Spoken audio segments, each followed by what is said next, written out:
अगस्तल ज़रूरी भी है। नंबर 1 करारदाद कौमी वतन पार्टी का ये अज़ीमुशान इज्तिमा मिली रहबर और मरकजी चेयरमैन जनाब आफ्ताब मखान शेरखौ की कायदाना सलाहियतों का एतराफ़ करते हुए उनकी क़यादत पर भरपूर एतमाद का इजहार करता है। करारदाद मंजूर रहे। करारदाद नंबर 2 कौमी वतन पार्टी का ये इज्तिमा मौजूदा हुकूमत की गलत पॉलिसियों की वजह से जारी महंगाई की तूफान को तशवीश के निगाह से देखता है और खुसूसन बिजली, गैस और पेट्रोलियम मसनूआत की कीमतों में इजाफा और दीगर अशिया पर टैक्सों का नफाज गरीब आवाम के ऊपर इजाफी बोझ समझता है। ये इज्तिमा महसूस करता है कि गरीब आवाम पहले ही महंगाई की चक्की में फंस रहे हैं, इसलिए मौजूदा हुकूमत मजीद नाकाबिल बर्दाश्त हो चुकी है। लिहाजा मुल्क में जल्द नए इंतखाबात कराए जाए। नेज़ ये इज्तिमा मौजूदा हुकूमत के अवाम दुश्मन पॉलिसियों को मुस्तरद करता है। मंजूर है।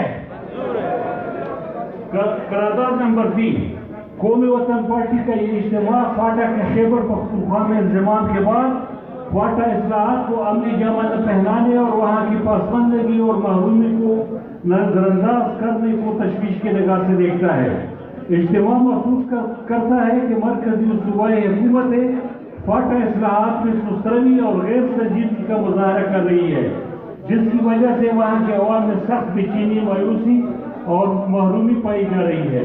कौमी वतन पार्टी का ये इज्तिमा मुतालबा करता है कि फाटा में फौरी तौर पर आईनी, कानूनी और तरक्याती अमल पेश करके वहाँ के अवाम के एहसास महरूमी के खात्मा के साथ साथ इनसे की गई वादी पूरी की जाए। तो मंजूर है। कौमी वतन पार्टी का ये इज्तिमा मुजवज़ा पाकिस्तान मीडिया डेवलपमेंट अथॉरिटी की तश्कील को मुस्तरद करता है, क्योंकि ये सहाफ़ियों से आज़ादी छीनने के मुतरादिफ इक़दाम होगा। इज्तिमा महसूस करता है कि हुकूमत मीडिया पर पाबंदी लगाकर इसकी आज़ादी को दबाने के लिए सख्त कवानीन मुतारिफ करवा रही है, जो कि इंतहाई काबिल मज़म्मत है, और कौमी वतन पार्टी इसके खिलाफ हर फोरम पर आवाज़ उठाएगी, क्योंकि ये कवानीन सहाफ़ियों के मफाद में नहीं। मंजूर है।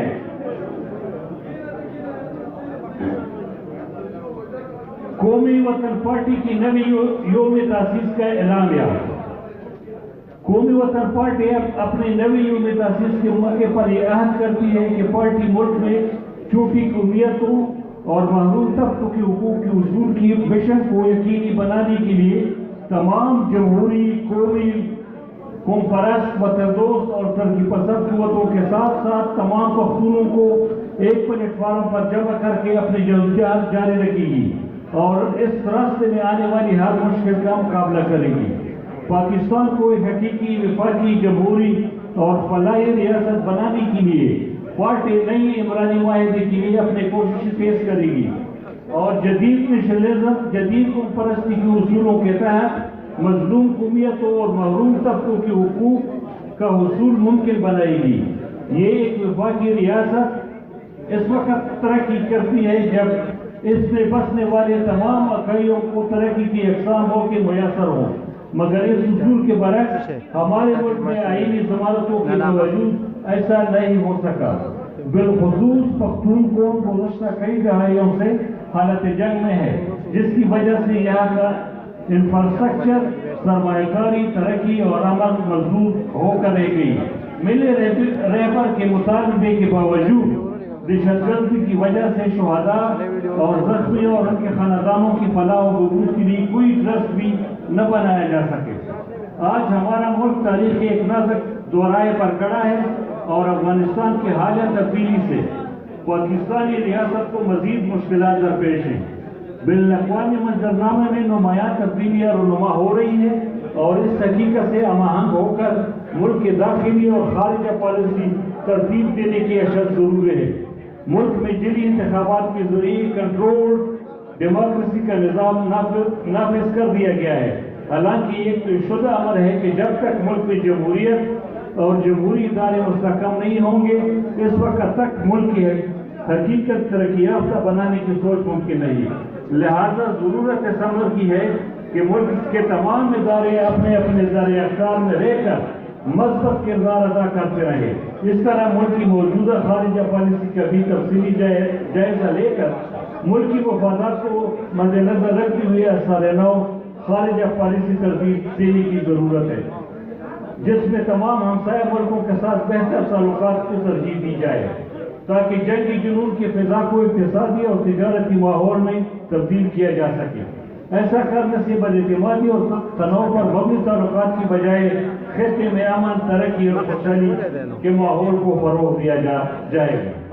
نیا پاکستان بنانے والی حکومت کی معاشی پالیسیوں نے عام آدمی کی زندگی مشکل بنا دی ہے. ڈالر کی قیمت تیزی سے بڑھ گئی ہے اور اسٹاک ایکسچینج بار بار کریش کر رہی ہے. 50 لاکھ کا گھر اور 1 کروڑ نوکری دینے کا وعدہ کرنے والی حکومت روزانہ کے حساب سے لوگوں کو بے روزگار کر رہی ہے. تیل، گیس اور بجلی کے نرخ بڑھنے سے عام لوگوں کے استعمال کی اشیاء ضرورت کی قیمتیں بڑھ گئی ہیں. بھیک مانگنے کی بجائے خودکشی کرنے والے وزیر اعظم بھیک مانگنے کے لیے ہر ملک کے دروازے پر دستک دے رہے ہیں. قومی وطن پارٹی ان عوام دشمن پالیسیوں کی مذمت کرتی ہے اور مطالبہ کرتی ہے کہ حکومت اور عوام کو تمام سطحوں پر ریلیف دینے کے لیے ٹھوس اقدامات اٹھائے جائے. ڈیر منانا شکریہ. Thank you very much.